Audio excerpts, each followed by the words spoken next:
Bonjour à tous et bienvenue pour cette nouvelle vidéo que je vais commencer en souhaitant la bienvenue aux 750 nouveaux abonnés depuis la dernière fois grâce à deux chaînes de voyance.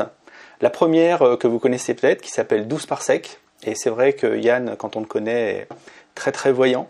Bisous Yann. Et une deuxième chaîne qui m'a surpris en partageant la vidéo que j'ai produite il y a déjà très longtemps. C'était la deuxième de la série sur voyance et coronavirus. Et c'est Karine, une cartomancienne, qui a partagé cette vidéo. Moi, j'avoue que j'étais content de cette vidéo dans laquelle j'essayais de trouver des contraintes pour valider des prédictions réussies par la voyance, mais c'est une vidéo qui n'avait pas du tout marché pour mon public. Donc là, il y a eu plein de nouvelles vues et de nouveaux abonnements, donc bienvenue à ceux qui sont ici grâce à cette vidéo. Pour mettre en contexte les nouveaux arrivants, il se trouve que je suis très actif, je produis beaucoup de contenu sur l'analyse critique de l'astrologie, puisque je suis moi-même un ex-astrologue et que j'aime à déconstruire cette croyance qui était la mienne autrefois, mais la plupart de mes interventions ne sont pas sur ma chaîne YouTube. Donc de temps en temps, je publie une petite vidéo pour annoncer la mise en ligne d'autres vidéos sur d'autres chaînes YouTube. Cette fois-ci, c'est sur Arte que j'ai eu la chance de passer, et la vidéo est accessible, donc je vais vous mettre un lien un peu plus tard, il y en aura un autre en écran de fin. Je vais donc vous diffuser quelques extraits de cette vidéo qui dure en tout 26 minutes et qui consiste en un échange, ou presque un échange, entre moi-même et une astrologue internationale qui s'appelle Suzanne Miller, et que je ne connaissais pas avant cette émission. Mais je vais avoir quelques commentaires à faire, et notamment par rapport à ce qu'on appelle la position du juste milieu chez les sceptiques. Et je suis très précise. À mon sens, écrire trop brièvement en astrologie est source de confusion et de malentendus. C'est une discipline qui demande beaucoup d'explications présentées de façon chaleureuse et dans une langue courante, sans être trop technique. Je voulais que les gens découvrent tout ce que l'astrologie pouvait leur apporter. Plus de succès et de bonheur, moins de stress et d'inquiétude, grâce à une structure qui vous donne des idées pour gérer des problèmes complexes. Je n'hésite pas à dire que les astrologues sont des poètes qui se prennent au sérieux. Quand ils utilisent leur symbolisme, que ce soit le Verseau, le Poisson et encore d'autres, ils sont obligés d'avoir une certaine culture de ces symbolismes. Il y a donc vraiment une inspiration qui joue dans l'interprétation astrologique, ce qui fait que l'astrologue est très créatif. Il est très créatif et pour moi il est même trop créatif puisqu'il y a énormément de symbolismes différents à gérer et il n'y a pas de limite. Je pense qu'il y a vraiment une dimension artistique dans l'interprétation astrologique puisque finalement l'astrologue raconte une histoire. Quand il va dire à la personne « vous êtes bélier » et donc vous savez les béliers sont comme ceci ou sont comme cela, il y a un peu une dimension de jeu de rôle. C'est-à-dire que la personne va s'identifier à un personnage idéal. Pour la petite histoire, j'ai reçu un mail après mon passage sur France Culture en février dernier, dans l'émission Les Pieds sur Terre, et une équipe d'Arte s'est donc déplacée pour venir m'interviewer sur Lyon. Nous avons failli réaliser cette interview au planétarium de Vaux-en-Velin. Malheureusement, la mairie a mis trop de temps à donner son autorisation, ce qui fait qu'on n'a pas pu utiliser ce lieu pourtant symbolique. Donc finalement, un appart a été loué pour la journée, et donc ce n'est pas chez moi qu'est tournée cette interview. Sinon, on aurait peut-être été devant le puzzle. L'équipe était très sympa, l'interview a duré 1h30, donc j'en reparlerai puisqu'il reste seulement 10 minutes dans l'émission. Et il a fallu que je supporte le projecteur qui était pointé sur moi, et comme je suis un peu photophobe, sur la fin ça a été un petit peu compliqué, mais je pense que ça se voit pas trop dans l'émission. J'espère enfin que vous apprécierez le fait que je suis allé chez le coiffeur juste avant de commencer l'interview. Et bon, ça donne ce que ça donne. C'est parti! À votre avis, comment organise-t-on une telle émission?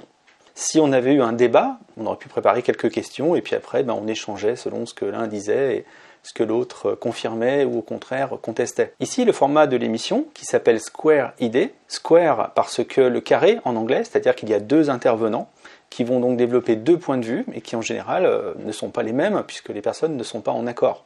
L'équipe a donc deux interviews à préparer, puis il y aura un montage, et c'est justement l'équipe qui choisira ce qu'elle conserve des interviews de l'une et de l'autre. Donc moi j'ai reçu un mail qui me demandait un peu des sources, des liens pour documenter le sujet et la manière dont je voulais l'aborder. Alors vu tout ce que j'ai déjà publié sur YouTube, j'avoue que j'ai pu donner vraiment les liens vers les informations que je jugeais moi les plus pertinentes et les plus précises et que je voulais aborder éventuellement pendant l'interview. Étant donné que ne sont restés à peu près que 10 minutes sur 1h30 d'interview, c'est justement ce qui m'a donné l'idée de la vidéo d'aujourd'hui. Depuis que je commence à avoir l'expérience d'être interviewé par la presse, maintenant un petit peu par la radio et la télévision, j'ai compris que sur un entretien de plusieurs dizaines de minutes, il ne reste parfois rien, ou quasiment rien. Mon record, je crois, c'était pour une interview où on avait passé une demi-heure ou 3/4 d'heure au téléphone, et il était resté 2 mois, 1 ligne et demie dans l'article. Donc c'est le problème pour la presse écrite, on ne se rend pas toujours compte, mais si le journaliste multiplie les intervenants, le problème c'est qu'il a un nombre de caractères qui est délimité, je pense, avant le début de l'article, et donc ils doivent faire en sorte de citer un petit peu tout le monde et de ne garder que le principal pour lui, alors qu'il y aura toujours trop d'informations à faire figurer. Donc j'ai un petit peu l'habitude qu'il reste assez peu de choses de ce que j'ai dit pendant l'interview. Par contre, le sentiment que j'ai à chaque fois, c'est que ma perception du sujet amène souvent le journaliste a changé son angle de vue de l'astrologie, de la question astrologique, de la croyance astrologique, etc. Donc c'est ma petite victoire à moi, on va dire, dans ce cas-là. Mais depuis que j'ai cette expérience, je m'interdis de juger des propos d'une personne dans une interview. Parce que je ne sais pas si lui-même est d'accord d'abord avec la ligne qui a été citée, avec les propos qui ont été conservés, et s'il n'y a pas des morceaux complémentaires et très importants qui ont été retirés justement de l'extrait, faute de place notamment. Donc s'il vous plaît, faites attention vous-même quand vous jugez du contenu d'un article, par exemple, même s'il n'y a qu'un seul intervenant, ou alors quand il y a débat. Là, dans ces cas-là, si le débat est en direct, en tout cas, et qu'il n'y a pas de montage par la suite, on peut mieux faire confiance au contenu. Et donc, quel est le problème d'un programme, par exemple audio ou vidéo, qui va résulter en un petit peu une synthèse des propos de 2 intervenants qui n'étaient pas en face l'un de l'autre. Donc, ils ne se répondaient pas directement. C'est le problème que j'ai rencontré justement pour le podcast Des Pieds sur Terre, qui a été diffusé le 15 février dernier et qui était à l'inverse de ce que j'attendais. Par rapport à l'astrologie, par exemple, moi j'ai toujours un problème quand un sceptique est interviewé d'un côté, un astrologue de l'autre, parce que si on ne leur pose pas par exemple les mêmes questions, eh bien ils vont juste ne pas parler des mêmes choses.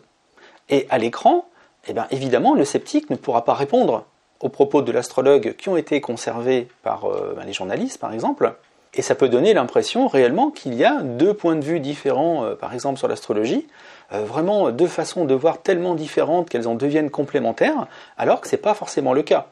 Si le sceptique avait eu accès au contenu qui a été conservé pour l'émission, peut-être qu'il aurait répondu différemment que les propos qui ont été choisis pour mettre en face les propos de l'astrologue. Donc ça fait près d'1 année que quand on m'interviewe, je demande s'il est possible d'être interviewé après les astrologues. Ça me permet soit d'avoir accès à ce qu'ils ont dit et d'y réagir très concrètement, soit pour des raisons de, je ne sais pas, confidentialité ou ce genre de choses, le journaliste peut par exemple simplement formuler ses questions de telle manière à reprendre des idées qu'a défendu l'astrologue. Au moins comme ça, je peux y réagir très concrètement et ça donne des contenus qui sont bien plus pointus, bien plus précis que si on va puiser ici et là dans 2 conversations différentes. Je pense que peu de personnes se rendent compte de l'importance de faire réagir un sceptique sur les propos d'un astrologue, et pas seulement le faire s'exprimer séparément. Vous verrez par exemple dans l'émission d'Arte qu'à un moment, on me fait invoquer l'effet Barnum pour réagir aux propos de l'astrologue, et moi j'aurais répondu autrement, connaissant ses propos. C'est pour ça que moi il me manque des débats, j'aimerais débattre avec des astrologues, c'est intéressant, les débats nous manquent. Au moins on se répond, on sait de quoi on parle, et on peut aller un peu plus dans le détail de certaines questions. Si vous voulez avoir un exemple très très concret de ce que je suis en train de dire, vous pouvez aller consulter cette vidéo après, par exemple, dans laquelle j'ai débattu récemment avec un astrologue. Et vous verrez que les contenus sont beaucoup plus précis, beaucoup plus pointus, et le ton aussi n'est pas le même. Un débat d'ailleurs n'est pas forcément violent, n'est pas forcément dans l'agressivité, on peut aussi rester courtois. Donc je ne sais pas pourquoi les débats sont passés de mode entre les sceptiques et les tenants de croyances, mais en tout cas pour ce qui est de l'astrologie, il y a tout à fait moyen de dialoguer en toute intelligence. Le message est passé. Par contre, je le dis tout de suite, moi je suis assez satisfait du résultat de cette émission. C'est pas du tout un reproche que je fais à l'émission qui pourrait sombrer un petit peu trop dans ce qu'on appelle le juste milieu. Yes, I am constantly unlocking the symbols. Mais voilà, je passe mon temps à décrypter les symboles, les énigmes que m'envoient les planètes. J'adore ça. Chaque jour, c'est un nouveau puzzle. Et qu'est-ce qu'il cherche à me dire? Mon travail est de vous montrer une vue d'ensemble. Et en ce qui concerne les difficultés, mon travail est de vous proposer une issue possible. Quand je croyais encore en l'astrologie, comme beaucoup d'astrologues, je disais que la richesse de la discipline faisait qu'on avait du mal à l'appréhender. Et on pense parfois que la science n'arrive pas à appréhender l'astrologie pour cette raison-là. Depuis que j'ai pris de la distance, je me suis rendu compte que la complexité de l'astrologie, c'était peut-être un problème. Parce que quand l'astrologue se retrouve face à sa carte de naissance, celle-ci est vraiment très complexe. Il doit avoir à gérer des dizaines de configurations différentes, voire plus, et il ne peut pas les utiliser toutes. Il est donc obligé d'en sélectionner quelques-unes parce qu'il les trouve plus parlantes, plus correspondantes, etc. Et à partir de là, il va proposer une mini-synthèse à la personne qui le consulte. Donc il devient l'auteur de ses interprétations. Il n'est plus vraiment le messager du ciel. Qu'appelle-t-on le sophisme du juste milieu? Alors c'est quelque chose qui est très très ancien, je pense que ça a été déjà identifié dans l'Antiquité. Et il consiste à dire en gros que entre deux points de vue opposés, la meilleure position c'est celle du milieu. Je pense que c'est un petit peu ce qui se passe en terminale quand on rédige une dissertation, par exemple, de philo, et dans laquelle on essaye de faire un plan en 3 parties, type thèse, antithèse et synthèse. On essaye de se retrouver un petit peu au milieu, d'aller puiser un petit peu dans les deux points de vue, proposer quelque chose de plus pertinent. Le problème, c'est que c'est pas toujours valable, ça. Une autre dimension du débat, hors contenu pur, c'est aussi qu'on est en démocratie, et qu'on a le droit de ne pas être d'accord. Et donc, c'est important de donner la parole à des personnes qui ne s'entendent pas, qui ont donc des points de vue opposés. Ça fait partie de la liberté d'expression. Et éventuellement, des gens ont le droit, bien sûr, de défendre des idées dont on sait qu'elles sont fausses. La différence peut-être entre les médias d'aujourd'hui et des discours anciens, c'est le nombre de personnes qui est touché. Et aujourd'hui, en ces temps de fake news, chacun se rend compte des dangers de diffuser des idées fausses qui vont être prises quasiment littéralement par certaines personnes. Et des idées totalement marginales sur le plan théorique se retrouvent mises en avant et à prendre de l'importance de manière disproportionnée. Ce n'est pas pour rien que le cercle zététique, au début des années 2000, avait prononcé sa dissolution. Ils avaient remarqué que dans les débats, finalement, les discours, notamment des astrologues, avaient plus d'impact auprès du grand public, pas parce que les astrologues avaient raison, mais parce que leur discours était beaucoup plus intuitif, beaucoup plus empreint de bon sens, beaucoup plus accessible, même s'il était faux. Et les arguments des sceptiques, en tout cas à ce moment-là, étaient forcément très techniques, et comme ce n'étaient pas des anciens astrologues comme moi je l'ai été, je pense qu'aujourd'hui la situation est différente, mais il reste qu'à l'époque, ils ont préféré arrêter de débattre à la télévision avec des tenants de différentes croyances, parce qu'ils ne réussissaient pas à faire passer leurs connaissances. Ils n'avaient pas le temps de les développer. Un argument sceptique, en général, demande plus de temps à être développé qu'un argument du camp opposé. Je pense qu'à ce niveau-là, j'ai mâché beaucoup plus le travail pour l'astrologie. Et donc, imaginez par exemple un débat entre un astrophysicien venu défendre l'idée que la Terre est ronde, ou à peu près ronde, face à quelqu'un qui vient au contraire défendre l'idée que la Terre est plate. Est-ce qu'il est vraiment légitime d'organiser un débat sur cette question? Alors, on peut débattre de tout, donc sur le principe, oui. Mais en fait, sincèrement, est-ce que le résultat final, c'est de se dire, la Terre n'est ni plate ni ronde, mais entre les deux? Justement, la position du juste milieu, ça consiste à aller dans cette direction, alors que c'est complètement absurde. Et pourtant, pour nuancer un tout petit peu ce que je viens de dire, l'exemple est encore plus parlant si on organise un débat entre un astrophysicien venu défendre l'idée que la Terre est ronde ou à peu près, et quelqu'un qui vient défendre l'idée que la Terre est carrée. Et là, tout à coup, vous dites, ah oui, non mais là, ça fait pas sens du tout, le débat n'est pas intéressant. Alors pourquoi est-ce qu'il serait intéressant à propos de la Terre plate? Alors pour différentes raisons. La première, c'est que la Terre plate, c'est une position qu'on va dire épistémique, qui a été défendue pendant des milliers d'années.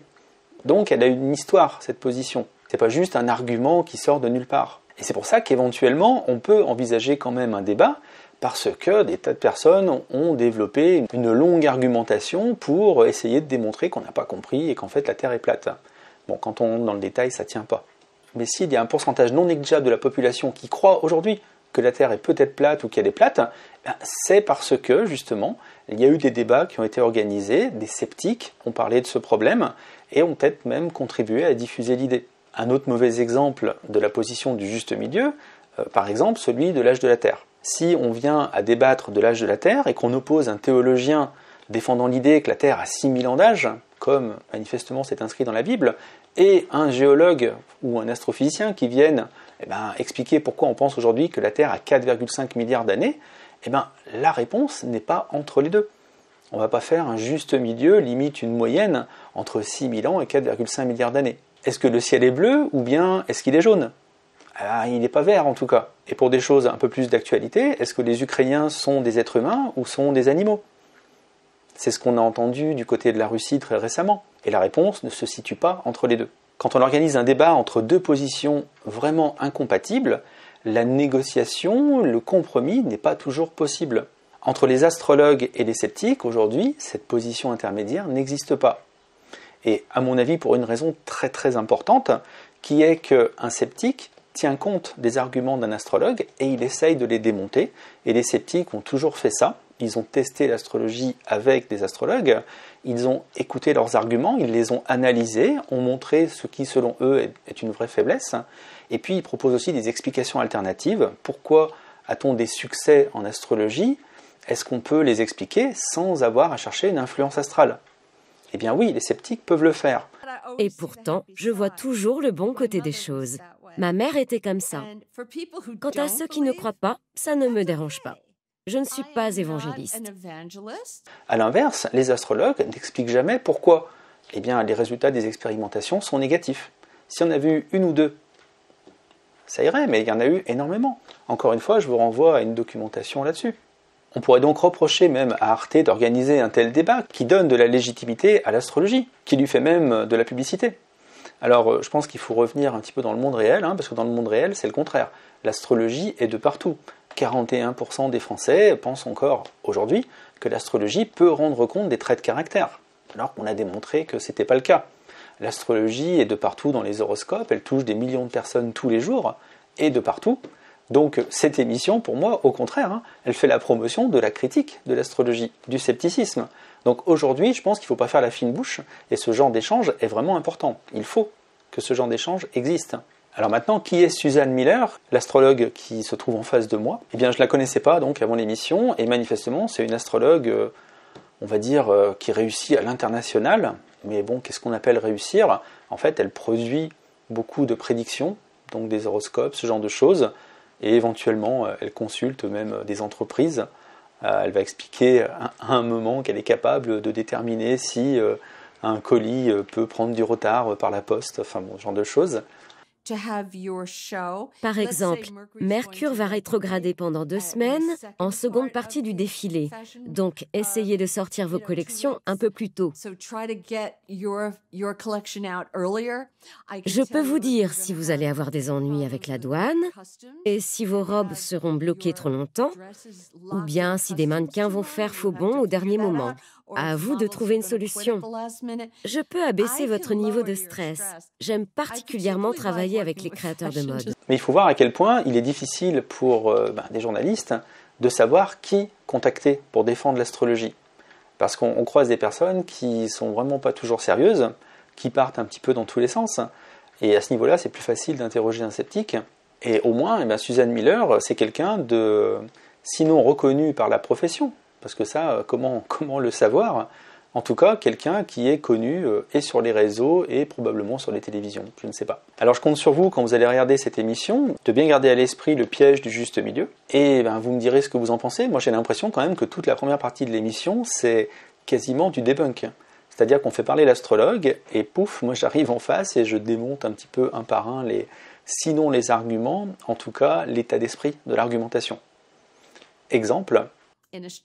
Rien ne reste jamais pareil en astrologie, et c'est très mathématique. Ce n'est ni intuitif, ni divinatoire, ou quoi que ce soit de ce genre. Si vous rencontrez un ou une astrologue se disant intuitif, à mon avis, c'est une personne à fuir, qui ne veut pas se plonger dans les calculs.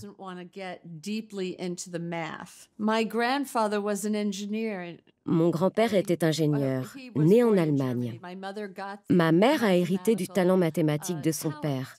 Et sans doute qu'elle m'en a transmis un peu à son tour, car j'adore les maths. Il ne faut pas confondre la technique et la science. C'est-à-dire qu'on peut utiliser des chiffres autant qu'on veut, mais s'il n'y a pas de méthodologie derrière, en fait, on n'en tirera absolument rien. Ce qui a contribué au prestige de l'astrologie pendant toute son histoire, c'est qu'elle s'appuyait sur les chiffres de l'astronomie. Et donc, on peut parler un petit peu d'intimidation mathématique. C'est quelque chose qu'on a dépassé depuis longtemps avec la science contemporaine, dont la complexité est bien supérieure à celle de l'astrologie. J'avoue qu'en visionnant l'émission, je m'étais dit pourvu qu'il me fasse parler de l'intimidation mathématique à ce moment-là, et c'est ce qui s'est passé. Donc moi, j'étais bien content de ce passage-là. Encore une fois, je pense que le résultat est pas mal, et je remercie évidemment l'émission de m'avoir invité. Bon, l'émission devait passer, j'avais cru comprendre, le samedi soir à 23h, ce qui n'est pas vraiment un horaire de grande écoute, et en fait, c'est passé à 1h30 du matin. Alors, je suis incapable de savoir combien de personnes ont regardé cette émission, mais justement, c'est l'occasion de dire que je compte sur vous pour la diffuser, pour partager un petit peu, et puis que justement les gens prennent connaissance de ce contre-discours astrologique qui existe et qui est évidemment très présent dans mon travail, puisque c'est mon travail, mais qui est finalement très peu répandu dans la société. J'espère que le contenu vous intéressera, et en attendant la nouvelle vidéo, je vous dis à bientôt. Et n'hésitez pas, comme d'habitude, à mettre un like, à partager surtout ce travail, à vous abonner si ce n'est pas fait, et à laisser quelques commentaires, puisque moi je continue de me régaler en les lisant. Voilà.